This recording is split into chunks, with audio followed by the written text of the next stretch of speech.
Could be us. So back to what I was saying. Could be us. పొగ తాగటం, మద్యం సేవించటం ఆరోగ్యానికి హానికరం. Smoking, drinking injurious to health. CPR అంటే cardio pulmonary రెసస్టేషన్. Cardiac అంటే గుండె, పల్మనరీ అంటే లంగ్స్. ఈ రెండు సైమల్టేనియస్గా ఆగిపోయినప్పుడు ఆ రెండింటిని రీస్టార్ట్ చేసే పద్ధతినే సిపిఆర్ మెథడ్ అంటాం. ఈ సిపిఆర్ మెథడ్ ఎప్పుడు యూజ్ అవుతుంది, అసలు ఇలాంటి సిచ్యువేషన్ ఎప్పుడు వస్తుంది? ఈ రెండు సిచ్యువేషన్ ఎప్పుడు వస్తుందంటే, ఒకటి ఎలక్ట్రికల్ షాక్ తగిలినప్పుడు హార్ట్ లంగ్స్ రెండు బ్రేక్ అవుతాయి సైమల్టేనియస్లీ. ఎందుకంటే మన బాడీలో ఉండే అన్ని యాక్టివిటీస్కి మెయిన్ జంక్షన్ మన బ్రెయిన్. మీ అందరికీ తెలుసు, బ్రెయిన్లో ఒక్కొక్క దానికి ఒక్కొక్క జంక్షన్ బాక్స్ అనేది ఉంటుంది. ఓకేనా? మన హార్ట్ మీద కూడా 3 మైక్రాన్ పవర్ అనేది ఎప్పటికీ జర్క్ లాగా పాస్ అవుతూ ఉంటుంది. కనుక మనము ఒక ఎలక్ట్రికల్ షాక్ ద్వారా మనం పడిపోతే ఈ రెండు ఒకేసారి ఆగిపోవడానికి ఎక్కువ ఛాన్సెస్ అనేది ఉంది. మరి ఇంకెప్పుడు అవుతుంది? ఒకటి ఎలక్ట్రికల్ షాక్ తోటి అయింది. రెండోది లైటనింగ్, పిడుగు పడుతుంది కదండి. పిడుగు పడ్డప్పుడు ఆ వైబ్రేషన్స్కి ఇవి రెండు ఆగిపోతాయి. తర్వాత సివియర్ హ్యామరేజ్ అంటే 2 లెగ్స్ కానీ 2 హ్యాండ్స్ కానీ కట్ అయిపోయినప్పుడు సివియర్గా మన బ్లీడింగ్ అనేది బయటకు వెళ్ళిపోతూ ఉంటుంది, హ్యామరేజ్ అవుతూ ఉంటుంది. అప్పుడు షాక్లోకి వెళ్ళి ఇవి రెండు ఆగిపోయే ఛాన్సెస్ ఉంటుంది. సరే, ఎట్లా ఆగిపోయినా కానీ మనము ఆగిపోయినప్పుడు ఏ విధంగా స్టార్ట్ చేయాలనేది ఇప్పుడు మనం నేర్చుకుంటున్నాం. సరే, ఒక పర్సన్, ఎవరైనా ఒక పర్సన్ కాదు, మన మైండ్లో కానీ, ఆఫీస్లో కానీ, ఇంట్లో కానీ, రోడ్డు మీద కానీ ఒక పర్సన్ అన్కాన్షియస్ అయ్యి అంటే స్పృహ లేకుండా పడిపోయి ఉంటే అతని దగ్గరికి మనం ఇమీడియట్గా పోకూడదు. అతని దగ్గరికి వెళ్ళేటప్పుడు ఇంపార్టెంట్ 5 థింగ్స్ చూసుకోవాలా. ఏంటిది? DRABC. దాన్నే మనం ఏమంటామంటే డాక్టర్ ABC అంటాం. ఎందుకు చూడాలి అంటే, ఫర్ ఎగ్జాంపుల్ ఇతని కండిషన్ ఐ డోంట్ నో, ఇతను పడిపోయాడు, ఇతని డ్యూటీ ఎలక్ట్రికల్ షాక్ తోటే పడిపోవచ్చు. As a well first aider నేను పోయి ఇమీడియట్గా నన్ను పట్టుకొని సేవ్ చేద్దామని చూసిన, కానీ అప్పుడు నాకేమవుతుంది? అతని దగ్గర ఉన్న లైవ్ కండక్టర్ కానీ ఏదన్నా కానీ అతని షాక్లో ఉంటే నాకు కూడా షాక్ వచ్చే ఛాన్సెస్ ఎక్కువ ఉంటుంది. కనుక ఏం చూడాలని చెప్పిన ఫస్ట్ డి అంటే డేంజర్. పర్సన్ దగ్గరికి అప్రోచ్ అయ్యేటప్పుడు 5 ఇంపార్టెంట్ థింగ్స్ చూడాలని చెప్పిన, దాన్ని DRABC చెప్పిన, దాన్నే డాక్టర్ ABC అంటారు. డి అంటే డేంజర్ అంటే నాకు కానీ పడిపోయిన పర్సన్ కానీ ఈ చుట్టుపక్కల కానీ ఏమన్నా డేంజర్ ఉందో ఫస్ట్ అబ్జర్వ్ చేయాలి ఒక పర్సన్ దగ్గరికి ఎంటర్ అయ్యేటప్పుడు. ఓకేనా? ఫర్ ఎగ్జాంపుల్ ఇది రోడ్డు మీద అయింది, రోడ్ యాక్సిడెంట్ అయింది, 2 చేతుల్లో 2 కాళ్ళు కట్ అయినాయి, పర్సన్ అన్కాన్షియస్లో ఉన్నాడు. నాకు హ్యుమానిటీ ఎక్కువ ఉంది, నేను పోయి డైరెక్ట్ అతని దగ్గర కూర్చుని చేస్తున్నా, ఇంకో లారీ వచ్చి నన్ను కూడా కొట్టేస్తుంది. అందుకని చెప్పేసి డైవర్ట్ చేయడమో, వేరేటోళ్ళు హెల్ప్ తీసుకొని ఇతన్ని షిఫ్ట్ చేయడమో, అట్లాంటి డేంజర్ నుంచి మనం అవాయిడ్ చేసుకోవాలి. ఫస్ట్ డేంజర్ చూడాలి. తర్వాత రెండోది వచ్చేసి రెస్పాన్సినెస్. ఆర్ అంటే రెస్పాన్సినెస్ అంటే ఏం లేదు, స్ప్రోలో ఉన్నాడా లేడా చూడాలి. స్ప్రోలో ఉన్నాడా లేడా చూడాలంటే ఒక పర్సన్ కొంతవరకు లిజనింగ్ పవర్ ఎక్కడ ఉంటుంది? మన చెవు దగ్గరనే ఎక్కువ లిజనింగ్ పవర్ అనేది ఉంటుంది. కనుక ఇతను అన్కాన్షియస్లో ఉన్నాడా లేడా తెలుసుకోవడానికి ఏం చేయాలి? ఫస్ట్ ఇతని దగ్గర కూర్చోండి, షేక్ అండ్ షౌట్ మెథడ్ ద్వారా. చూడండి, మనిషి అన్కాన్షియస్లో పడిపోయిన వ్యక్తిని అన్నెసెసరీగా కదపద్దు. అన్నెసెసరీగా కదిపితే ఏమవుతుందంటే హార్ట్ ఎంత ఇంపార్టెంటో మన స్పైన్ అంత ఇంపార్టెంట్. మీరు చూస్తారు, వెన్ను పాము వస్తుంది లోపలికి వెళ్ళి 33 డిస్క్లోకి వెళ్ళి. చాలా మోస్ట్లీ సింగరేణిలో కానీ బయట కానీ బాగా ప్రాబ్లమ్స్ ఏముంటాయి? స్పైనల్లో L4 L5 డిస్లొకేట్ అయింది, బట్ 1 సైడ్ పెయిన్ వస్తుంది, ఇట్లాంటివి చూస్తూ ఉంటాం. ఇది అన్నెసెసరీగా కదపడంతో ఏమవుతుందంటే ఇతనికి అయింది రోడ్ యాక్సిడెంటో, లేకుంటే రూఫ్ ఫాల్ యాక్సిడెంటో, లేకుంటే పైనుంచి కింద పడ్డాడో తెలియదు మన కండిషన్. కనుక ఆయన కదపడంతో ఏదైనా డిస్లొకేట్ అయితే మనం కదపడంతో ఇంకా లొకేషన్ ఎక్కువ అయిపోయి అక్కడ ఉన్న స్పైనల్ కార్డ్ కట్ అవుతుంది. ఆ స్పైనల్ కార్డ్ కట్ అయితే ఏమవుతుందంటే కింద ఉన్న పార్ట్స్ మొత్తం ప్యారలైజ్ అయిపోతాయి, పెరాలసిస్ వస్తాయి. ఇంకోటి ఇంపార్టెంట్ థింగ్స్ ఏంటంటే C1 C2 మన సర్వైకల్ రీజన్లో మనం చూస్తాం. కొంచెం సర్వైకల్ రీజన్ బోన్ సరగంగానే ఇమీడియట్గా డాక్టర్ ఏం చెప్తాడు? పట్టి పెట్టుకోమంటాడు. ఎందుకు పెట్టుకోమంటాడు అంటే సర్వైకల్ రీజన్లో 7 బోన్స్ ఉంటాయి, 7 డిస్కులు ఉంటాయి, C1 to C7. అదేమైందంటే C1 to C1 C2 మధ్యలో ఇట్లా డిస్లోకేట్ అయిందనుకో ఇమీడియట్గా ఫ్రిక్షన్ ఆఫ్ సెకండ్లో మనిషి చనిపోతాడు. అందుకని చెప్పి అన్నెసెసరీగా మనిషిని కదపకుండా ఇతన్ని షోల్డర్ మీద చేసి ఎక్కడైతే లిజనింగ్ పవర్ ఉంటుందో అక్కడ hello hello can you hear me, లేదా హలో హలో ఏమైంది అని మనం ఇతన్ని పిలవడం అనేది జరగాల. జస్ట్ లైట్ షోల్డర్ మేసి shake and shout method, light shake and shout hello hello. ఈ విధంగా మనం అతనికి రెస్పాన్స్నెస్ చూడాలి. ఒకవేళ రెస్పాన్స్నెస్ చూసేటప్పుడు ఇతను చెవు ద్వారా వినకపోవచ్చు, ఈయన డెఫ్ అండ్ ఏం కావచ్చు, ఈయనకు అసలు చెవులు వినబడవు కావచ్చు, ఆయన హిస్టరీ మనకు తెలియదు. అట్లాంటిప్పుడు ఏం చేయాలంటే హర్బల్ మెథడ్ ద్వారా, అంటే ఈ నకల్స్ కానీ ఒక ఫింగర్తో కానీ ఇతని స్టెర్నం మీద రబ్బింగ్ చేయాలి. రబ్బింగ్ చేసినప్పుడు ఫేస్లో కానీ ఏమన్నా కదలికలు వస్తున్నాయా, లేదంటే సెన్సిటివ్ ప్లేసెస్ ఉన్నాయి కదా, ఒక కాడ పిన్ చేసి చూడాలి ఏమన్నా రెస్పాండ్ అవుతాడని. ఈ విధంగా డిసైడ్ అయినాక ఈయనకు రెస్పాన్స్ లేకపోతే, ఎలాంటి యాక్షన్ లేకపోతే ఇతనికి రెస్పాన్స్ లేదని మనం డిసైడ్ అయ్యి ఈజ్ అన్కాన్షియస్ అని మనం డిసైడ్ అయిపోవాలి. అన్కాన్షియస్ అనగానే ఇమీడియట్గా ఏం చేయాలంటే మన పక్కనున్న వ్యక్తులతోటి కాల్ ఫర్ ఎమర్జెన్సీ, మనం ఇది చేస్తూ ఉంటాం, మన పక్కనున్న వాళ్ళతోటి డాక్టర్ కానీ అంబులెన్స్ కానీ రావాలని ఒక హెల్ప్ గురించి మనం చెప్పాలి. మనకు ఇక్కడైతే 108, ఇంకొకటి అయితే ఇంకొకటి అట్లా నెంబర్ ఉంటుంది కాబట్టి వాళ్ళకి కాల్ ఫర్ హెల్ప్ అడగాలి. తర్వాత రెస్పాన్సిబిలిటీస్ లేదు.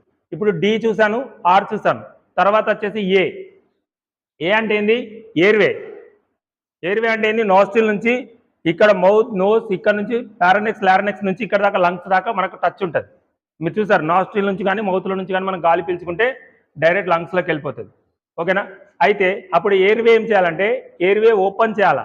మనిషి పడిపోయినప్పుడు స్ప్రోలో లేకపోతే మన నాలికే మన శత్రువు, మన నాలికే పోయి లోపల గొంతులో కూర్చుంటుంది. ఓకేనా? గొంతులో కూర్చుంటుంది. ఇంకోటి ఏంటంటే ఒక మనం ఇట్లా ఉండేది కంటే ఇట్లా ఉంటే కొంచెం శ్వాస అనేది అనీజీగా ఉంటుంది, సరిగా ఆడలేదు. కానీ ఏం చేయాలంటే ఇతను ఎయిర్వేను head tilt chin lift method ద్వారా ఓపెనింగ్ చేయాలి. ఎయిర్వేను ఓపెన్ చేయడంతో ఇది ఓపెన్ అయిపోతుంది, నాలుక ఏమన్నా ఉంటే బయటకు వచ్చేస్తుంది. ఇట్లా ఎయిర్వే ఓపెన్ చేయబడితే కొంత గాలి ఆడినప్పుడు ఇది ఫ్రీగా ఆడడానికి ఛాన్సెస్ ఎక్కువగా ఉంటుంది. ఇది ఎప్పుడు చేయాలా, ఎలాంటి ఫ్రాక్చర్స్ లేనప్పుడు ఈ మెథడ్ యూజ్ చేయాలా, head tilt chin lift method. ఏం లేదు, సింపుల్ ఫోర్ హెడ్ మీద చేయబెట్టి 2 ఫింగర్ తోటి జస్ట్ ఇట్లా లిఫ్ట్ చేయాలి. ఇతనికి ఇట్లా ఏదన్నా ఫ్రాక్చర్స్ ఉంటే, ఇంతకుముందు నేను మీకు చెప్పిన ఏదన్నా ఫ్రాక్చర్స్ ఉంటే in case C1 to C7 మధ్యలో బోన్స్ ఇట్లా డిస్ప్లే ఒకటి అయితే, అట్లాంటప్పుడు ఇట్లా లేపితే ఏమవుతుంది, C1 C2 డైరెక్ట్ డిస్ప్లే ఒకటి అయి మనిషి చనిపోతాడు. అప్పుడు ఏం చేయాలంటే రోడ్ యాక్సిడెంట్స్ కానీ రూఫ్ ఫాల్ యాక్సిడెంట్స్ కానీ మీకు తెలిస్తే జాత్రస్ట్ మెథడ్, అంటే ఇతనికి ఇట్లా పట్టుకొని జస్ట్ అది లేవకుండా మెల్లగా ఇగ్గి పట్టాలి. ఓకేనా? ఎయిర్వే 2 మెథడ్స్ ఉంటాయి, ఒకటి హెడ్ టిల్ట్ చిన్ లిఫ్ట్. ఏమన్నా ఫ్రాక్చర్స్ ఉంటే జాత్రస్ట్ మెథడ్ ద్వారా ఇతను ఎయిర్వేను ఓపెన్ చేయాలి. ఎయిర్వే ఓపెన్ చేస్తే ఏమని చెప్పినా, బ్రీతింగ్ కొంచెం ఇన్సఫిషియెంట్గా ఉన్నా సఫిషియెంట్గా ఆడడానికి మనకు సోర్సెస్ ఉంటాయని చెప్పిన. ఎయిర్వే ఓపెన్ అయిపోయింది, డి అయిపోయింది, ఆర్ అయిపోయింది, ఏ అయిపోయింది. తర్వాత ఇంకోటి ఏంది, బి అంటే ఏంది, బ్రీతింగ్. బ్రీతింగ్ ఏ విధంగా చూడాలా, అన్కాన్షియస్ ఉన్న పర్సన్ని మనం యాక్చువల్గా బ్రీతింగ్ ఎట్లతో ఇట్లా చూస్తాం. ఓకేనా? కానీ unconscious person slowly shallow breathing ఉన్నప్పుడు ఇట్లా చూస్తే తెలియదు. ఇంకోటి, నువ్వు యాజ్ ఏ ఫస్ట్ ఎయిడర్ నీకో టెన్షన్ ఉంటుంది, ఆ తర్వాత అతనికి స్లో ఉంటే మనం అబ్జర్వ్ చేసే అంత సెన్స్ ఇక్కడ ఉండదు. దానికి ఏ విధంగా చూడాలంటే LLF, లుక్, లిజన్, ఫీల్. ఏ విధంగా చూడాలంటే పర్సన్ పక్కకుండి చూడండి, లుక్, నా ఐస్ ఇతని చెస్ట్ అబ్డామిన్ ఇన్ఫ్లెక్ట్ డిఫ్లెక్ట్ అవుతుందా లేదా చూడాలి, లుక్. లిజన్ అంటే ఇతను వదిలిన గాలి మనకు వినపడుతుందా లేదా చూడాలి. ఫీల్ అంటే ఎగ్జైల్ చేసిన ఎయిర్ ఎట్లుంటుంది, హీట్ ఉంటుంది. సెన్సిటివ్ ప్లేస్ ఏది, చీక్. అవునా? చెంప సెన్సిటివ్ ప్లేస్, దీనికి తాకి ఫీల్ కావాలి. మరి ఇవన్నీ చెప్తే చేసారు గంట అవుతుంది కదా అనుకోవచ్చు. ఏది చేసినా నాట్ మోర్ దెన్ 10 seconds. ఏది చేసినా, ఏ యాక్టివిటీ చేసినా నాట్ మోర్ దెన్ 10 seconds. ఎందుకంటే ఫస్ట్ ఎయిడ్ యొక్క గోల్డెన్ టైం 3 minutes. ఒక మనిషికి ఊపిరి ఆగిపోయినా ఏది ఆగిపోయినా విత్ ఇన్ ద 3 minutes లోపు అతనికి రీస్టోర్ చేయగలిగితే ఆ మనిషిని 90 to 100% మనం బతికేయగలుగుతాం. అందుకని చెప్పేసి ఏది చూసినా not more than 10 seconds. Breathing చూసినా, బ్రీతింగ్ ఏ విధంగా చూసినా LLF, లుక్, లిజన్, ఫీల్ ద్వారా బ్రీతింగ్ చూసినా. బ్రీతింగ్ ఉంటే ప్రాబ్లం లేదు. బ్రీతింగ్ లేదు అని డిసైడ్ అయితే నెక్స్ట్ ఏంటిది, బ్రీతింగ్ చూసాను, బ్రీతింగ్ లేదు, సికి పోయే ముందు ఇమీడియట్గా 2 బ్రీతింగ్స్ ఇవ్వాలి. బ్రీతింగ్ ఏది ఇవ్వాలా, mouth to mouth or mouth to nose. ఇంతకుముందు చాలా మెథడ్స్ ఉండే, ఓల్గాన్ నెల్సల్, షాపర్ మెథడ్, ఇట్లాంటి మెథడ్స్ ఉండే. ఇప్పుడు ఏం లేదు. ఏం చెప్తారంటే mouth to mouth or mouth to nose అంటాను. మౌత్ టు నోస్ ఎప్పుడు పనిచేస్తుంది అంటే మౌత్లో ఏమైనా ఇన్ఫెక్షన్స్ ఉన్నా, ఏదన్నా పెట్టుడు పళ్ళు ఉన్నప్పుడు కానీ, మౌత్ జామ్ అయినప్పుడు మౌత్ మూసి నోస్లోకి వెళ్ళాలి. కానీ ఎందులోకి వెళ్ళిస్తే ఇంకొకటి ముయ్యాలి. ఇప్పుడు ఫర్ ఎగ్జాంపుల్ నేను నోట్లోకి వెళ్ళాలన్నప్పుడు ముక్కును ముయ్యాలి. లేకపోతే ఏమైందంటే ఇక్కడ నుండి వచ్చి ఇటు నుంచి వెళ్ళిపోతుంది, లంగ్స్లోకి వెళ్ళే ఛాన్సెస్ అస్సలు ఉండదు. బ్రీతింగ్ ఇచ్చేటప్పుడు కూడా చూడండి, బయట నుంచి గాలి తీసుకొని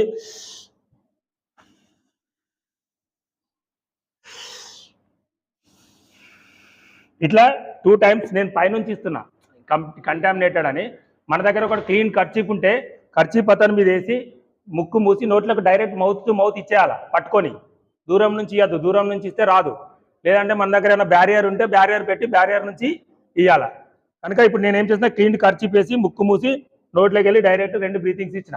2 బ్రీతింగ్స్ ఇస్తే బ్రీతింగ్ వల్ల ఏమవుతుంది, బ్రీతింగ్లో ఏముంటుంది, లిటిల్ బిట్ ఆఫ్ ఆక్సిజన్ ఉంటుంది. ఆక్సిజన్ అనేది మనకు బ్రెయిన్కు అందడానికి ఉపయోగపడుతుంది. ఇది సెంట్ జాన్ అంబులెన్స్ చెప్తాను. అదే అమెరికన్ హార్ట్ అసోసియేషన్ ఏం చెప్తుందంటే ఫస్ట్ కంప్రెషన్ చేయమంటాను. ఇప్పుడు లేటెస్ట్ బ్రీతింగ్ ఇస్తాను కదా, బ్రీతింగ్ పర్పస్ ఏంది, ఆక్సిజన్ బ్రెయిన్కి అందియాల. వాళ్ళు ఏం చెప్తారంటే బ్రీతింగ్ ఇచ్చినా అంతే, ఆగిపోయిన సర్క్యులేషన్ రీస్టార్ట్ చేసిన అంతే. సర్క్యులేషన్లో కూడా హిమోగ్లోబిన్ ఉంటుంది, హిమోగ్లోబిన్లో ఆక్సిజన్ ఉంటుంది, నువ్వు నొక్కినప్పుడు బ్రెయిన్కి వెళ్తుంది అంటది. కనుక ఇప్పుడు ఏం చెప్తానంటే సెంట్ జాన్ 2 బ్రీతింగ్లు ఇచ్చిన. బ్రీతింగ్ ఇచ్చిన తర్వాత ఏం చూడాలా, పల్స్ చూడాలా. సి అంటే సర్క్యులేషన్. సర్క్యులేషన్ ఎక్కడ చూడాలా, మన బాడీలో 105 ప్రెజర్ పాయింట్స్ ఉంటాయి, 105 ప్రెజర్ పాయింట్లు ఉంటాయి. ఎక్కడ చూసినా కానీ మనకు ప్రెజర్ పాయింట్ దొరుకుతాయి. కానీ ఆర్ఎంపీ డాక్టర్ ఇక్కడ చూస్తాడు, ఎంబీబీఎస్ డాక్టర్ ఇక్కడ చూస్తాడు, కొందరు ఇక్కడ చూస్తారు.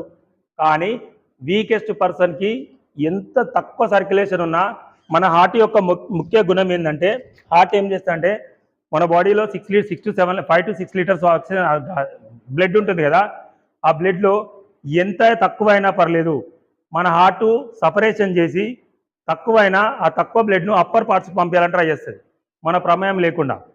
ఫర్ ఎగ్జాంపుల్ 6 నుంచి 3 లీటర్స్ అయింది, 3 లీటర్స్కి అదేం ఆలోచిస్తుంది, ఫస్ట్ నీకు ఎక్కడికి అవసరం, బ్రెయిన్కి అవసరం. కనుక అప్పర్ పార్ట్స్కి అదే పంపిస్తూ ఉంటుంది. కనుక ప్రతి ఒక్క వీకెస్ట్ పర్సన్ కూడా ఇక్కడ పల్స్ దొరుకుతుంది, కెరటెడ్ పల్స్ అంటారు దీన్ని. ఈ పల్స్ బోత్ సైడ్ ఉంటాయి, బోత్ సైడ్ ఎప్పుడు నొక్కద్దు. బోత్ సైడ్ నొక్కితే ఇమీడియట్గా మనిషి చనిపోతాడు. చూడండి, మిడిల్ ఆఫ్ ద లోయర్ జా నుంచి 3 ఫింగర్స్ తోటి ఆడమ్ యాపిల్ అంటారు దీన్ని. ఆడమ్ యాపిల్ నుంచి రైట్ ఆర్ లెఫ్ట్ గట్టిగా నొక్కి పట్టండి, మీకు అందరికి పల్స్ దొరుకుతాయి. ఇక్కడున్న మజిల్కు గట్టిగా నొక్కి పట్టండి, ఎటైనా రైట్ అయినా లెఫ్ట్ అయినా ఎటైనా దొరుకుతాయి. కానీ 2 చేతుల పట్టి నొక్కి పట్టుకోవద్దు, ఓకేనా. ఇలారా దీన్ని కరెక్టెడ్ పల్స్ అంటారు. ఇది ఎంత వీకెస్ట్ పల్స్ అయినా ఇక్కడ మనిషికి దొరుకుతాయి. పల్స్ ఉంటే okay, pulse nothing but heart beat. Pulse కొట్టుకుందంటే హార్ట్ కొట్టుకుంటుంది అన్నట్టు. పల్స్ లేకపోతే, పల్స్ ఫీల్ కాలే, పల్స్ లేదని డిసైడ్ అన్నప్పుడు అప్పుడు మనం ఎక్స్టర్నల్ కార్డియాక్ కంప్రెషన్ చేయాలి, ఓకేనా. బ్రీతింగ్ లేదనుకున్నాం, బ్రీతింగ్ ఇచ్చినాం, నెక్స్ట్ పల్స్ చూస్తాం. పల్స్ లేదనుకున్నాం, పల్స్ లేదంటే ఏం చేయాలా, ఆగిపోయిన గుండెను ఎక్స్టర్నల్గా మసాజ్ చేయాలి. మనం అన్ని సినిమాలలో చూస్తూ ఉంటాం, టక్క టక్క చేస్తూ ఉంటాడు మసాజ్. ఆ మసాజ్ చేయడంతో ఏంటంటే గుండె అనేది ఒక జస్ట్ పర్ పంప్, సబ్మర్సబుల్ పంప్, అది ప్యూరిఫైయర్ కాదు, మన బ్లడ్ని ప్యూరిఫై చేసేది కాదు. ఆ బ్లడ్ను రిసీవ్ చేసుకుంటుంది, బ్లడ్ను పంపింగ్ చేసి మళ్ళీ అదర్ పార్ట్స్కి పంపిస్తుంది, అంతే. అట్లా ఆగిపోయిన పంపును మనం ఏం చేస్తున్నాం, ఇప్పుడు మన బండి సెల్ఫ్తో స్టార్ట్ అవుతుంది, సెల్ఫ్ కాకపోతే కిక్తో స్టార్ట్ అవుతుంది, లేకపోతే డక్కా కొడతాం, ఓకేనా. ఇప్పుడు దీనిలో కూడా ఏం చేస్తానంటే డక్కా కొడతాను. ఇక అయిపోయింది, 2 దిక్కులు అయిపోయింది, ఆగిపోయింది కాబట్టి డక్కా కొడతాను. మరి డక్కా కొట్టాలంటే ఫస్ట్ మనకు హార్ట్ ఎక్కడ ఉంటుందో తెలియాలి. హార్ట్ ఎక్కడ ఉంటుంది మనకు, లెఫ్ట్ సైడ్. అందరు అగ్రీడా, చెప్పండి, ఏం కాదు, no problem. Left side, okay. Heart అనేది మిడిల్ ఆఫ్ ద స్టెర్నమ్, మన స్టెర్నానికి మధ్యలో ఉంటుంది. కానీ కొంచెం మీరు అన్నది కూడా కొంచెం tilted as a left side, left side ఎక్కువ కొంచెం తిరిగి ఉంటుంది, ఓకేనా. కనుక పక్క లెఫ్ట్ సైడ్ ఉంటుంది, సెంటర్ ఆఫ్ ద పాయింట్ ఉంటుంది, కానీ కొంచెం లెఫ్ట్కి ఎక్కువగా ఉంటుంది. దీన్ని ఎట్లా పాయింట్అవుట్ చేయాలా, మరి ఎట్లా పాయింట్అవుట్ చేయాలా, హార్ట్ని ఎట్లా లొకేట్ చేయాలా. హార్ట్ని లొకేట్ చేయాలంటే 2 మెథడ్స్ ఉంటాయి. ఒకటి నిప్పల్ లైన్ మెథడ్, ఇది అయితే ఈజియెస్ట్ మెథడ్, అందరికీ నిప్పల్స్ ఉంటాయి మీకు తెలుసు. 2 నిప్పల్స్ మధ్యలో చేయబెట్టి centre of the point, this is heart. సరే, నిప్పల్ నాకు దొరకదు, బాగా బ్రెస్ట్ ఉంది, లేకుంటే అమ్మాయిలు ఉన్నారు, వేరే వాళ్ళు ఉన్నారు, వాళ్ళని ఇట్లా చూడడానికి అందడం లేదు, అలాంటప్పుడు ఏం చేయాలంటే నాచ్ మెథడ్. నాచ్ మెథడ్ అంటే రిబ్ ఉంది కదా, ఈ రిబ్ నుంచి లాస్ట్ రిబ్ నుంచి జిఫీ స్టెర్నమ్, అందరికీ ఇక్కడ గుంటు ఉంటుంది, ఈ జిఫీ స్టెర్నమ్ నుంచి 2 ఫింగర్ 1 ఫింగర్, తర్వాత హార్ట్, ఎటు చూసినా సేమ్ మళ్ళీ అక్కడికే వస్తుంది. 2 మెథడ్స్ ఉంటాయి. ఒకటి nipple line method, nipple line method possibility లేకపోతే నాచ్ మెథడ్ అంటారు. నాచ్ మెథడ్ లాస్ట్ రిబ్ నుంచి 2 and 1 ఫింగర్ మళ్ళీ సేమ్ కొడితే సెంటర్ ఆఫ్ ద పాయింట్, ఓకేనా. ఇది హార్ట్ లొకేట్ చేసినాం. హార్ట్ను లొకేట్ చేసిన తర్వాత ఏం చేయాలంటే మనం సిపిఆర్ చేసేటప్పుడు ఎక్స్టర్నల్ కార్డియాక్ కంప్రెషన్ చేసేటప్పుడు ఫర్ ఎగ్జాంపుల్ మా నాన్నమ్మ ఉంది, నులక మంచంలో పడుకోబెట్టినాం, ఆమెకు 2 ఆగిపోయినాయి. నేను as a well first aider I'm doing first aid, నేను ఎక్స్టర్నల్ కార్డియాక్ కంప్రెషన్ చేద్దాం అనుకున్నాను. దట్ ఈస్ రైట్ ప్లేసా? ఎందుకు? మనం ఇచ్చే ప్రెషర్ మంచానికి పడి కిందికి పోతుంది. కానీ ఏం చేయాలంటే సఫిషియెంట్ హార్డ్ సర్ఫేస్ ఉండాలి, ఎక్కువ మందం హార్డ్ సర్ఫేస్ ఉండాలా, సఫిషియెంట్ హైట్లో ఉండాలా. తర్వాత లొకేట్ చేసి హీల్ ఆఫ్ ద పామ్ మొత్తం చైన్ ఆనియాలి. నీ ప్రెషర్ ఏదైతే హార్డ్ సర్ఫేస్ ఉందో ఈ హీల్ ఆఫ్ ద పామ్ను దాని మీద ఆనియాలి.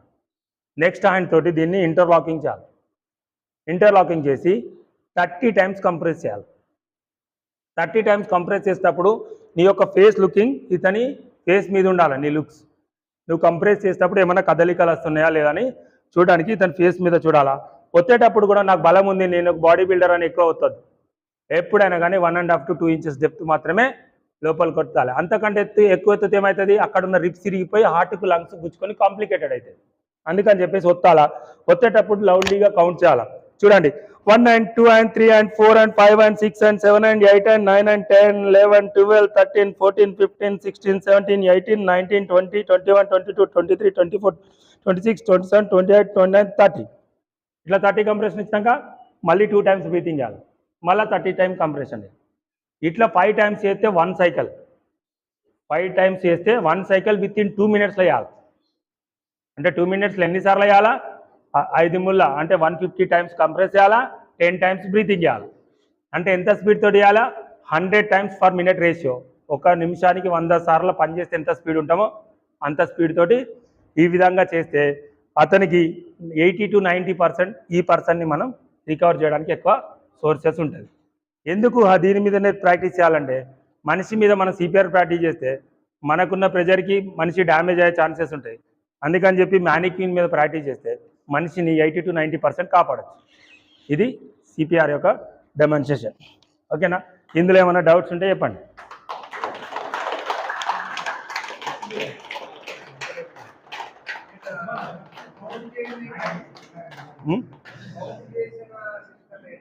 అర్థం కాదు. ఎస్ కౌంట్ ఎందుకు చేస్తున్నామంటే కౌంట్ చేయడంతో మనము మర్చిపోకుండా ఉండడం కోసం ఒకటి కౌంటు ఐండ్ అని ఎందుకు అంటున్నామంటే రిలీజింగ్ టైం ఉండాలా. 10 రెండో డిజిట్ వచ్చినప్పుడు రిలీజింగ్ టైం అవుతుంది. 10, 11, 12, 13 అన్న. కానీ 1 అన్నప్పుడు తొందరగా అయిపోతుంది కాబట్టి రిలీజింగ్ టైం ఉండదు. ఐండ్ అని పిలవడం జరుగుతుంది. 1 and 2 and 3 and అని పిలవడం మన కౌంటింగ్ పర్పస్. అది కౌంటింగ్ కోసము పిలవడం కోసం చేస్తున్నాము. 30 టైమ్స్ కరెక్ట్ ఇవ్వడం కోసం.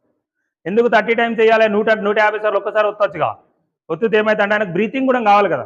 సర్క్యులేషన్ వెళ్తుంది కానీ సర్క్యులేషన్లో మన ఆక్సిజన్ లెవెల్స్ కూడా ఉండాలి కదా. ఆక్సిజన్ లెవెల్ అంటే బ్రీతింగ్ చేయాలి.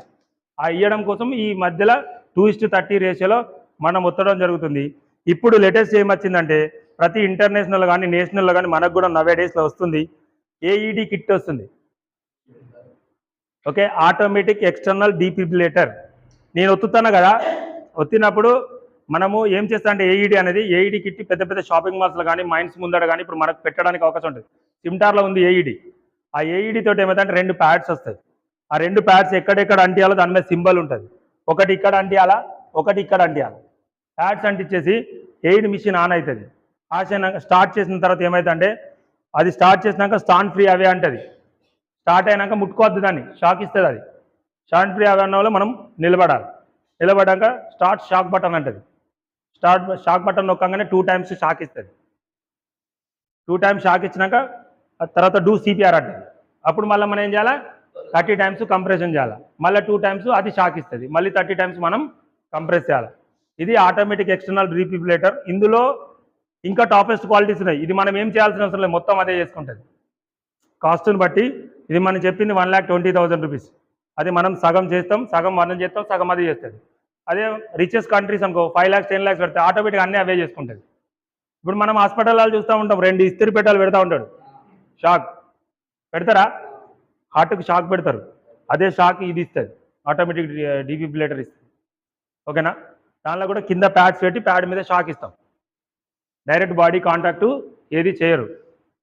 అట్లా చేయడంతో ఏమవుతుందంటే షాక్ తోటి ఇర్రెగ్యులర్ రిథము రెగ్యులర్ అయిపోతుంది. మన హార్ట్ మీద ఎప్పుడు 3 micron కొడతా అని చెప్పినా కదా, ఇట్లా అది ఆగిపోయి ఇర్రెగ్యులర్ అయినప్పుడు ఈ షాక్ తోటి సెట్ అయ్యి రెగ్యులరైజ్ అవుతుంది. రెగ్యులరైజ్ అయినాక హార్ట్ అనేది ఆటోమేటిక్గా ఫంక్షనింగ్ స్టార్ట్ అవుతుంది. ఓకేనా? ఏఈడి విత్ సిపిఆర్ ఇప్పుడు లేటెస్ట్. Okay, thank you.